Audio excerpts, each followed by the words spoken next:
রক্তিম হবে চাঁদ, দেখতে পারবেন বিশ্বের ৭৭% মানুষ। হ্যালো বন্ধুরা, ২০২৫ সাল মহাকাশ প্রেমীদের জন্য আরও একটি দারুণ সুযোগ নিয়ে আসছে। বছরের দ্বিতীয় পূর্ণগ্রাস চন্দ্রগ্রহণ বা ব্লাড মুন দেখা যাবে আগামী ৭-৮ সেপ্টেম্বর রাতে। এই মহাজাগতিক ঘটনাটি ইউরোপ, এশিয়া এবং পশ্চিম অস্ট্রেলিয়া থেকে খালি চোখে পর্যবেক্ষণ করা যাবে।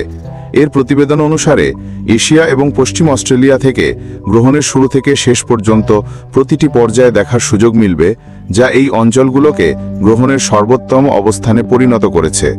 এছাড়া ইউরোপ, আফ্রিকা, পূর্ব অস্ট্রেলিয়া এবং নিউজিল্যান্ডের আকাশেও গ্রহণের আংশিক দৃশ্য দেখা যাবে।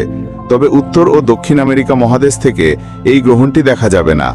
বৈজ্ঞানিকভাবে যখন পৃথিবী তার কক্ষপথে চলতে চলতে সূর্য এবং পূর্ণিমার চাঁদের ঠিক মাঝখানে চলে আসে, তখন চন্দ্রগ্রহণ হয়। এর ফলে পৃথিবীর সবচেয়ে অন্ধকার ছায়া অর্থাৎ প্রচ্ছায়া উমরা চাঁদের উপর পড়ে এবং চাঁদ সাময়িকভাবে ঢেকে যায়। ব্লাড মুনের সবচেয়ে বড় বিশেষত্ব হল এর রং। পূর্ণগ্রাস চন্দ্রগ্রহণের সময় চাঁদ পৃথিবীর ছায়ার সবচেয়ে অন্ধকার অংশে অর্থাৎ উমরায় প্রবেশ করে।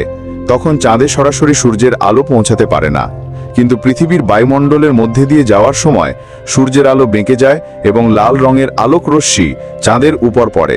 এর কারণ হলো পৃথিবীর বায়ুমণ্ডল নীল আলোর তরঙ্গকে বেশি বিক্ষিপ্ত করে, যে কারণে দিনের আকাশ নীল দেখায়, কিন্তু লাল আলোর তরঙ্গ প্রায় সোজাসুজি চলে যেতে পারে। এই লাল আলোই চাঁদের পৃষ্ঠে প্রতিফলিত হয়ে আমাদের চোখে আসে, ফলে চাঁদকে গাঢ় লাল বা রক্তিম দেখায়।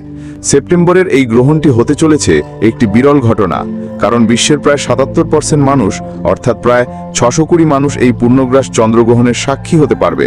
তুলনামূলকভাবে ২০২৫ সালের মার্চের গ্রহণটি প্রায় ১০০ কোটি মানুষ দেখার সুযোগ পেয়েছিল।